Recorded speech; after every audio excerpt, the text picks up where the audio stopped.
हैं। अच्छा, जो घर के अंदर लाइटिंग होती है, हमारी लाइट्स होती हैं, जैसे मोबाइल की लाइट है, क्योंकि हर वक़्त हर किसी के हाथ में तो मोबाइल होता है। जो मोबाइल से रेज़ निकलती हैं, जो हमारी सीलिंग लाइट्स होती हैं, या दूसरी लाइटिंग के लिए लाइट्स होती हैं, क्या ये भी असर करती हैं? यानी जी। इससे भी हमें बचना चाहिए? जैसे मैं सारा दिन घर में हूँ, मैं कह रही हूँ मैं तो घर में हूँ, मैं तो बाहर नहीं निकल रही, तो मैं तो घर में ही हूँ, तो मैं क्यों सनस्क्रीन लगाऊँ? हाँ जी, उसमें ये है कि जितनी भी रेडिएशन है, अब जैसे-जैसे हम आगे जा रहे हैं टेक्नोलॉजी में, तो हम कहते हैं कि रेडिएशन एक्सपोज़र बहुत ज़्यादा है। चाहे फिर वो मोबाइल फ़ोन हो, टीवी स्क्रीन हो, आपके पास सीलिंग लाइट्स हों, या फिर ये भी बहुत कॉमनली कहा जाता है कि मैं तो घर से बाहर नहीं जा रही, मैं तो घर के अंदर हूँ, तो घर के अंदर भी अप्लाई करना है सनस्क्रीन। बिल्कुल। तो ये है कि अगर आप नहीं बाहर जा रहे, लेकिन आप देखते हैं कि डे टाइम पे आपके पास सनलाइट तो आ रही है, वही मैं आपको बता रही हूँ कि यूवीए जो है वो ग्लास आपका जो है ना, ये विंडोज़ वो फ़िल्टर नहीं कर पाती। हुँ, उसी की वजह से है कि आप अगर घर से बाहर नहीं जाते, लेकिन सनलाइट आपके घर के अंदर आ रही है, आपको चीज़ें जो हैं वो विज़िबल हैं, तो ये तो मस्ट है कि आपने इससे भी इफ़ेक्ट हो रहा होता है और आपने सन ब्लॉक जो है वो अप्लाई करना है। आपकी फ्रीक्वेंसी कम हो जाएगी, आप वंस या फिर ट्वाइस अ डे आप अप्लाई कर सकते हैं, हुँ, हुँ। लेकिन अप्लाई आप ज़रूर करेंगे। अप्लाई ज़रूर हम हाँ करेंगे। जी। तो सन क्रीम को आपने जिस तरह आप सुबह-शाम मुँह धोते हैं, आपने उसी तरह ना सन क्रीम भी अगर घर में है, तो आपने लगानी, और अगर बाहर हैं, तो आपके पर्स में कोई और चीज़ हो या ना हो, हाँ जी। सनस्क्रीन होना बहुत ज़रूरी है।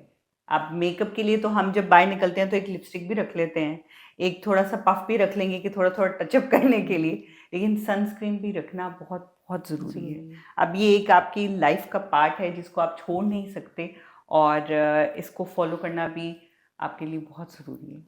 जी, एक और यहाँ पे ना बहुत कॉमन क्वेश्चन होता है कि वो कुछ कह रहे होते हैं कि हम जो है ना वो कैरेट सीड ऑयल होता है, जैसे बीटा कैरोटीन हम कहते हैं कि वो अच्छा आपको प्रोटेक्शन देती हैं।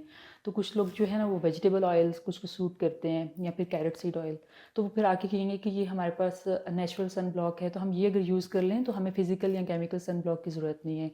तो पहली बात तो ये कि कोई भी इस तरह की टर्मिनोलॉजी नहीं है कि आपके पास कोई नेचुरल सन ब्लॉक है। वो जो है वो माइल्ड एंटीऑक्सीडेंट हैं, यानी कि आपको वो स्ट्रेस ऑक्सीडेशन से तो आपको बचा सकते हैं, लेकिन हुँ। आपको जो है वो सन ब्लॉक वाली कवरेज नहीं दे सकते। आपको वही सन ब्लॉक लेने हैं जिनके अंदर ऑर्गेनिक या फिर इनऑर्गेनिक फ़िल्टर्स हों। उनमें से कुछ का नाम मैंने आपको पहले बताया है कि टाइटेनियम ऑक्साइड हो, ज़िंक ऑक्साइड हो, आयरस ऑक्साइड हो, या फिर दूसरी तरफ जो हमारे पास आ जाते हैं ना, उसमें ऑक्सीबेंजीन है, और मल्टीपल चीज़ें हैं उसके अंदर, बहुत ज़्यादा आ जाती हैं। मतलब तो ये आप बहुत सारे नाम हमें नाम याद है। रखने पड़ेंगे। जी, तो मैं यानी बस बता रही हूँ कि मेन-मेन आपको पता हो, जी, क्योंकि थोड़ा-सा अगर सारे नेम लिस्ट करना शुरू कर दें तो फिर थोड़ा एब्ज़ॉर्ब करना मुश्किल हो जाएगा। मुश्किल हो जाता है, लेकिन ये भी मैं कह रही हूँ कि ये मुझे वीडियो अपने पास रखनी पड़ेगी। जब भी मैं जाऊँ और मैं पहले इनको सुनूँ कि अच्छा ये ज़िंक, ये फलाना, ये ढमकाना, ये सब क्रीम में हो तो मैंने ये खरीदनी है। जी, लेकिन उसका बहुत अच्छा और सिंपल सॉल्यूशन भी अब आ गया ना कि अब आप हाइब्रिड यूज़ करें। आपके पास कॉम्बिनेशन में आ गई हैं, क्योंकि हर किसी के लिए ईज़ी नहीं है कि वो सारी चीज़ें इस तरह से मेमोराइज़ करे हुँ। या फिर उस तरह से सिलेक्ट करे। तो आप ये है, या फिर एक दफ़ा अपने किसी भी डॉक्टर से एक दफ़ा रिकमेंड करवा सकते हैं, फिर आपने वही सन ब्लॉक आपने यूज़ करना होता है लॉन्ग टर्म के लिए। अच्छा, सन ब्लॉक जो होता है, अगर हम सनस्क्रीन और sun block is the same thing, जी, ठीक है? अल्टरनेटिवली ये मतलब इंटरचेंजेबली यही टर्म यूज़ की जा रही यही होती है। अच्छा। अब मैंने ये भी सुना है कि अब जैसे हम लोग बड़ी-बड़ी बॉटल्स ले आते हैं, ठीक है? अब वो मुझे होता है कि अच्छा मैं यूज़ कर रही हूँ, कर रही हूँ, कर रही हूँ, साल गुज़र गया वो ख़त्म नहीं हुई है। तो मुझे किसी ने ये भी कहा कि इसका जो एक टेन्योर होता है वो सिर्फ़ 1 ईयर होता है। 1 ईयर के बाद तो इट्स फिनिश, अगर आपके पास पड़ी है उसको फेंक दें, नहीं लें। ये तो आप पे फिर काम ही नहीं करेगी। Is it true? अच्छा, उसमें फिर हम इस तरह से बताते हैं, कुछ प्रोडक्ट हैं जो कि ऑक्सीडाइज़ हो जाती हैं। हुँ। उसमें अगर आप देखें ना तो विटामिन सी सबसे पहले आता है। विटामिन सी अगर ऑक्सीडाइज़ हो जाएगा तो उसकी इफ़ेक्टिवनेस जो है वो कम हो सकती है।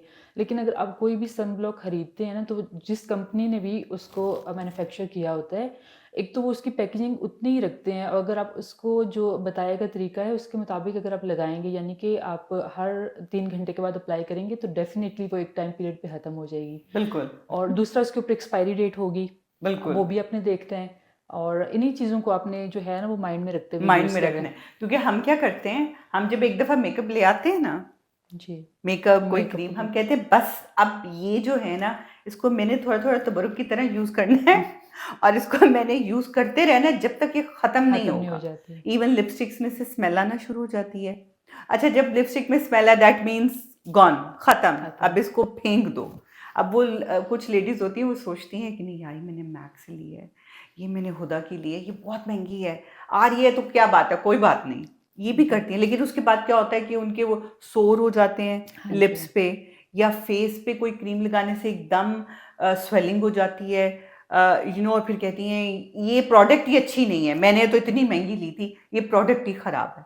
वो ये नहीं जी, देखती कि इसकी एक्चुअली ये कि एक्सपायरी। आप हर चीज़ की एक्सपायरी डेट है, तो आपने इंसान की एक्सपायरी एक्सपायरी है, डेट हर एग्ज़ैक्टली चीज़ की की एक्सपायरी एक्सपायरी है, है। तो उसको उस डेट के अंदर-अंदर ही यूज़ कर लिया करें। उसके बाद जब आप उसको यूज़ करेंगे तो फिर वो हाँ जी, नुकसान ही देगी क्योंकि फ़ायदा के उसके अंदर बजाय। देखें केमिकल्स हैं जिनका मैंने नाम लिया जी, है। अगर आप उसको एक्सपायरी डेट के बाद वो केमिकल डेफ़िनिटली आपके लिए हार्मफुल हो गए हार्मफुल हैं, हो तो जाएगी। इसलिए फिर उसके ऊपर वो डेट मेंशन कर देते हैं कि इस डेट के बाद आपने यूज़ नहीं करना। हुँ। अगर आप उसके बाद यूज़ करेंगे तो उसके अंदर अल्टरेशन हो चुकी हुई है और आपको कोई भी साइड इफ़ेक्ट या फिर एडवर्स रिएक्शन होने के बहुत चांसेस हैं। बिल्कुल, बिल्कुल। तो आपने फिर ये नहीं करना कि अगर किसी चीज़ से आपको रिएक्शन हुआ है, तो डेफ़िनेटली उसकी या तो एक्सपायरी हो गई है या वो ओपन रहा है बहुत देर तक, जी, एक्सपोज़्ड रहा है, तो फिर आप फटाफट आएँ सोशल मीडिया पे और आकर कहें कि ये प्रोडक्ट मैंने यूज़ की थी, इससे मेरे मुँह का ये हाल हो गया, भई लोगों ये मत यूज़ करो। आपने खुद ये भी देखना है कि मैंने इसके साथ क्या जो है ना हाल किया है। हाँ जी। तो क्योंकि आजकल एक्चुअली सोशल मीडिया की वजह से ये हो गया है, हर कोई समझता है कि मैं जो कह रहा हूँ वो सही है, और जो भी हुआ है बस लगा दो। जी, उसकी एग्ज़ैक्टली। तहकीक, उसकी कोई कुछ ऐसी चीज़ होती ही नहीं है। हाँ जी, ये भी है और असल में ये कि कोई भी चीज़ है, चाहे वो सोशल मीडिया है, हुँ, कोई भी आपके पास प्लेटफ़ॉर्म है ना, बिल्कुल, उसका आपके ऊपर डिपेंड करता है कि आप उसको पॉज़िटिवली यूज़ कर रहे हैं या फिर आप उसको किस तरह से यूज़ कर रहे हैं, ओवर यूज़ कर रहे हैं। कोई भी आपको अगर कोई रिकमेंडेशन आ रही है और आप जो है फ़ौरन जाके वो प्रोडक्ट खरीदते हैं, अप्लाई करते हैं, तो आपको पहले अपनी स्किन टाइप पता होनी चाहिए। उसके बाद कुछ लोगों की स्किन बहुत सेंसिटिव होती है, उनके अंदर आईसीडी होता है, इरिटेंट कॉन्टैक्ट डर्मेटाइटिस, यानी कि हो सकता है मुझे और आपको वो चीज़ लगाने से कोई साइड इफ़ेक्ट ना आए, लेकिन हुँ, किसी की स्किन हाइपर सेंसिटिव है और उनकी स्किन जो है वो इन कॉन्टैक्ट आ गई किसी इरिटेंट के साथ, वो इरिटेंट आपका कोई केमिकल हो सकता है, कोई भी चीज़ बिल्कुल, हो सकती है, तो उनको फिर एडवर्स रिएक्शन हो सकता है। हुँ, तो उसमें ये भी है कि कोई भी चीज़ आप ब्लाइंडली सोशल मीडिया से देख के उसको परचेज़ ना कर लें। बिल्कुल, आपको अपनी बिल्कुल। स्किन टाइप पता होनी चाहिए हुँ। पहले। और एक और चीज़ करनी चाहिए कि अगर आप घर में 5 लोग या 6 लोग या 2 लोग, 3 लोग हैं, एक ही चीज़ सब इस्तेमाल ना करें, क्योंकि उन 4-5 लोगों की भी अपनी-अपनी स्किन टाइप है। अपना-अपना उनका किसी के साथ किसी के चेहरे में कोई प्रॉब्लम चल रही है, किसी के चेहरे में कोई प्रॉब्लम चल रही है, तो ये ना करें कि एक ही मेकअप उठा के सब लगाने लग जाएँ या एक ही क्रीम उठा के सब लगाने लग जाएँ। उससे जिसके नहीं भी एक्ने है उसको हो जाएगी। जी, एग्ज़ैक्टली एम आई ऐसे ही राइट? है। मैं सही कह रही जी, हूँ? एग्ज़ैक्टली ऐसे ही बिल्कुल, है। तो हर किसी की अपनी-अपनी प्रोडक्ट्स, अपने-अपने ब्रशेज़, अपनी सब चीज़ें अलग होनी चाहिए। जो भी फंगस हमारे पास फंगल इन्फेक्शन है, वो बहुत जल्दी ग्रो करते हैं जब उनको मॉइस्ट एनवायरनमेंट मिलता है। तो हुँ, आपने हर चीज़ शेयर नहीं करनी है, अपने जो कुछ बेसिक चीज़ें हैं, वो अपनी सेपरेट रखनी है। सेपरेट रखनी चाहिए, ठीक है, हस्बैंड-वाइफ को बड़ी मोहब्बत होती है आपस में, लेकिन फिर भी टॉवल अलग-अलग रखना चाहिए। आपको कोई टॉवल पता है, नहीं होता है, हेयर हाँ, ब्रश है। हेयर ब्रश अलग होने चाहिए, टू ज जैसे आप टूथब्रश अलग रखते हैं, और हर कोई अपना टूथब्रश अलग रखता है कि ये मेरा टूथब्रश है और ये कोई और यूज़ ना करे, इसी तरह हमें बाकी चीज़ें भी अलग से यूज़ करनी चाहिए। चाहिए, जी। जैसे हम अपनी चम्मच, प्लेट का पीने का ग्लास अलग होता है, ऐसा कभी नहीं होता कि मैंने इसमें पिया तो हस्बैंड ने भी उसी में पिया, बच्चों ने भी उसमें, सब अपना-अपना अलग ग्लास यूज़ करते हैं। तो इसी तरह से आपको अपनी सारी चीज़ें अलग-अलग यूज़ करनी चाहिए। जी, तो ये स्पेशली स्प्रेड करने से हाँ जी, रोकती हैं ये जी। चीज़ें। तो समरा, आपने इतनी इन्फॉर्मेशन दी हमें, इतना कुछ बताया सन ब्लॉक के बारे में, इतनी मिथ्स होती हैं सन ब्लॉक के बारे में। कुछ लोग, अब जैसे बहुत से लोग जैसे वीगन की तरफ जा रहे हैं, बहुत से लोग और कहते हैं कि जी अब जो नेचुरल चीज़ें हैं वो ज़्यादा अच्छी हैं, केमिकल ना यूज़ करें, ये वो। आपने वो मिथ्स भी बताई। आपने बताया कि अगर आपने कोई भी सनस्क्रीन की तरफ जाना है तो वो उसके अंदर क्या-क्या चीज़ें होनी ज़रूरी होती हैं। तो ये एक बहुत अच्छी इन्फॉर्मेशन है। आप लोगों ने जो भी चीज़ें लेनी है, because she is a dermatologist, she is specialized in dermatology, तो ऑब्वियसली ये जो भी इन्फॉर्मेशन देगी वो ऑथेंटिक होगी। तो आपने बस अपनी ये सारी चीज़ें ज़रूर देखनी है आपने जब भी सन क्रीम बाय करना है। जी, और जिस तरह से इन्होंने रूटीन बताई कि आपने अगर बाहर होना है तो आपने कितने घंटों बाद लगाना है, अगर आप घर में हैं तो भी आपको ज़रूरत है और क्यों ज़रूरत है। ये सारी चीज़ें हमने डिस्कस की और ये सारी चीज़ें डिस्कस करने का मकसद ये था कि आप लोगों को एक यूज़फुल इंफॉर्मेशन प्रोवाइड की जाए। बहुत सी चीज़ें जो सोशल मीडिया पे बहुत ज़्यादा होती हैं, हम बस हर किसी को देख के उसके पीछे ना लग जाएं, भेड़ चाल में ना लग जाएं, हमारे पास इंफॉर्मेशन होनी भी बहुत ज़रूरी है।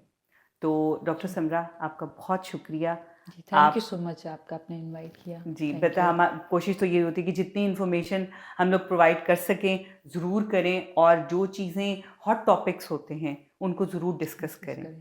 तो जी आपका आने का बहुत शुक्रिया। जी थैंक यू सो मच, आपके इनविटेशन का बहुत शुक्रिया। जी, तो इसी के साथ हम लोग अपना प्रोग्राम यहीं पे ख़त्म करते हैं। तो इंशाल्लाह नेक्स्ट वीक एक और मेहमान के साथ और बहुत सारी यूज़फुल इन्फॉर्मेशन के साथ मैं फिर से हाज़िर होंगी। अभी तक के लिए अल्लाह हाफ़िज़।